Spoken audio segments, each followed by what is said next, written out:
On accueille tout de suite Tiffaine Houchen-Bourreau.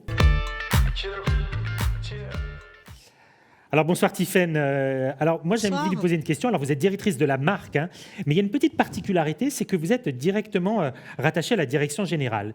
Expliquez-moi. Oui, alors tout à fait, ça c'est une singularité chez Bouygues Télécom. On a décidé en fait de rattacher cette direction, la direction de la marque, à une petite direction, directement au PDG, puisque le choix, ça a été de se dire que la marque est un élément stratégique de l'entreprise. Ça a été décidé il y a à peu près 3 ans. Et que la marque, c'est bien au-delà de la communication, en fait, qu'il faut la travailler. C'est quelque chose qui doit rejaillir dans la raison d'être, dans absolument tous les éléments de l'entreprise. Donc ça aille du discours des dirigeants jusqu'à la posture en magasin qui doit teinter les emails qu'on doit envoyer, le design sur l'ensemble de l'entreprise, y compris la tenue des vendeurs, etc. etc. Donc on a bien pris en fait la marque comme un élément stratégique et absolument transversal à l'entreprise qui dépasse on va dire des éléments classiques uniquement de communication.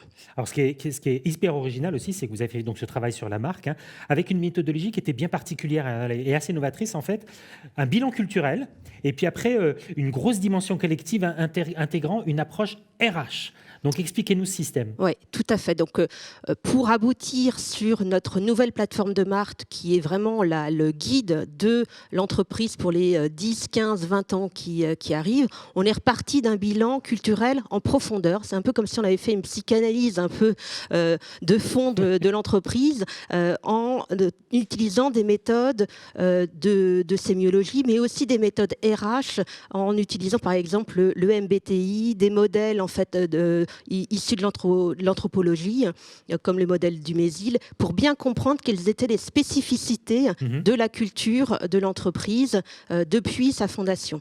Et on a établi que des valeurs en fait très spécifiques à Bouygues Télécom. Et d'ailleurs, quand on arrive dans l'entreprise, on s'en aperçoit. C'est-à-dire que c'est vraiment une entreprise avec une culture interne très à part, où les valeurs humaines, le respect, la bienveillance sont assez uniques. Donc c'est assez peu connu, mais en fait c'est très surprenant quand on arrive dans l'entreprise. Et donc ces éléments-là, en fait, on s'en est servi comme les fondements en fait de la nouvelle plateforme de marque, pour être sûr d'être dans l'authenticité, la sincérité, et aussi de pouvoir décliner du coup correctement ce qu'on appelle la symétrie des attentions, c'est-à-dire la fameuse symétrie des attentions, c'est-à-dire ce qu'on est, le montrer à l'extérieur. Il fallait déjà qu'on soit absolument clair de ce qu'on était et de quelles étaient nos forces finalement de la culture d'entreprise en interne. On le voit, c'est un véritable enjeu. Hein. Ce qu'on veut projeter, il faut finalement qu'on le soit intrinsèquement, et cette démarche RH est passionnante. Alors comment aujourd'hui vous déclinez ça, cette démarche de move de communication, et puis surtout quels impacts dans le contexte actuel? Comment vous arrivez à naviguer sur tout ça?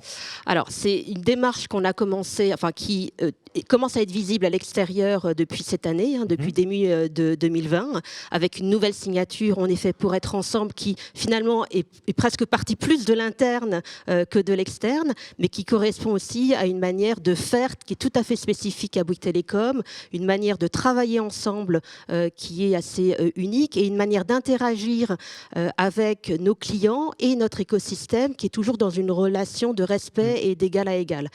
Donc ça, en termes de déclinaison, ça se décline très concrètement sur un nouveau design qu'on décline vraiment à 360. C'est les aspects, on va dire, classiques de design sur nos communications, sur les visuels sur le digital, etc.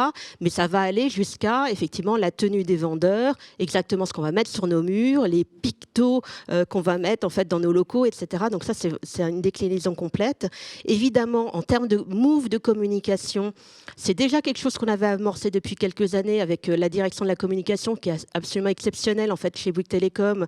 Et on a déjà lancé avec le Papa qui danse, je ne sais pas si vous vous rappelez cette fameuse pub en fait en Noël 2018, un mouvement qui met en scène les relations humaines. Et évidemment que cette année avec le Covid, ça s'est absolument accéléré.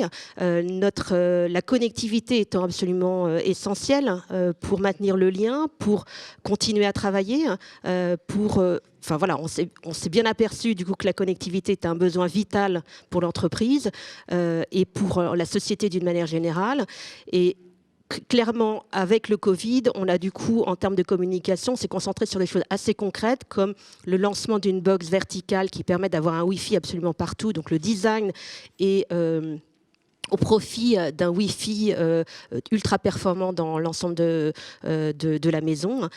Mais aussi, on a mis en avant des actions plus corporate sur lesquelles traditionnellement Bouygues et Bouygues Télécom étaient très discrets. Et donc on a mis par exemple en avant un partenariat qu'on a établi avec le SAMU social, puisqu'on a distribué des 4G box dans des foyers, auprès de familles qui n'avaient pas la connectivité. Et ça a permis à 18 000 foyers de pouvoir maintenir la scolarité de leurs enfants pendant cette période en fait un peu compliquée cette année. Donc le Covid a accéléré, on va dire, sur une communication très concrète finalement, mais absolument en lien avec la raison d'être qu'on a finalement réveillée officiellement cette année. Bravo, bravo, c'est parfait, très beau final. Merci beaucoup Tiffaine.